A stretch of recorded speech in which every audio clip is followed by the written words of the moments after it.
Hi നമസ്കാരം, welcome back plus vibe guys. ഞാൻ ഇന്നലെ നമ്മുടെ തിങ്ക് കേരള യൂത്ത് കോൺക്ലേവിന്റെ ഭാഗമായിട്ടുള്ള ഒരു പ്രോഗ്രാം അറ്റൻഡ് ചെയ്യാൻ വേണ്ടി വന്നേക്കാണ്. അതിനൊരു ഓപ്പർച്യൂണിറ്റി എനിക്ക് തന്നത് നമ്മുടെ ഗായത്രി വക്കീലാണ്. ഗായത്രി വക്കീൽ എന്ന് പറഞ്ഞാൽ കത്തിയൊന്നും എനിക്കറിയില്ല, ബെറ്റർ കോൾ വക്കീൽ എന്ന് പറഞ്ഞാൽ കത്തേണ്ടതാണ് കത്തും.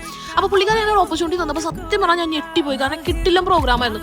പല സെഷൻസ് ആയിട്ട് പല പോപ്പുലർ ആയിട്ടുള്ള ഗസ്റ്റും കാര്യങ്ങളൊക്കെ വന്ന് ഡിസ്കസിങ് ഡിബേറ്റിങ്ങും എൻ്റെ പൊന്നൊരു രക്ഷയില്ല.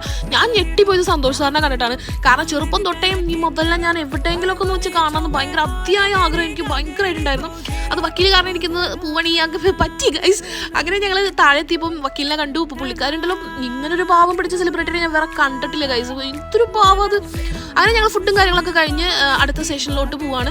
അപ്പം പുള്ളിക്കാരി പോകാൻ നിൽക്കുകയാണ്. പുള്ളിക്കാരിക്ക് തീരെ വയ്യ, നല്ല കോൾഡും തുമ്മലും കാര്യങ്ങളൊക്കെ ആയിരുന്നു. അങ്ങനെ യാത്ര പറയാൻ നേരത്തെ എൻ്റെ അടുത്ത് ടാറ്റൊക്കെ പറഞ്ഞ് എനിക്കൊരു ഗിഫ്റ്റും കാര്യങ്ങളൊക്കെ തന്ന് ഞാൻ ഞെട്ടിപ്പോയി. റീൽസിൽ മാത്രമേ കണ്ടിട്ടുള്ള വക്കീലിനെ നേരിട്ട് കാണാൻ പറ്റിയത്, പരിചയപ്പെടാൻ പറ്റിയത് എൻ്റെ വലിയൊരു ഭാഗ്യം. അങ്ങനെ ലാസ്റ്റ് സെഷനും കാര്യങ്ങളൊക്കെ മൂവിങ് ആണ്. അപ്പോൾ ഇത്രയൊക്കെയുള്ള ഇഷ്ടപ്പെട്ടെങ്കിൽ ലൈക്ക്, ഷെയർ ചെയ്യുക, സബ്സ്ക്രൈബ് ചെയ്യുക.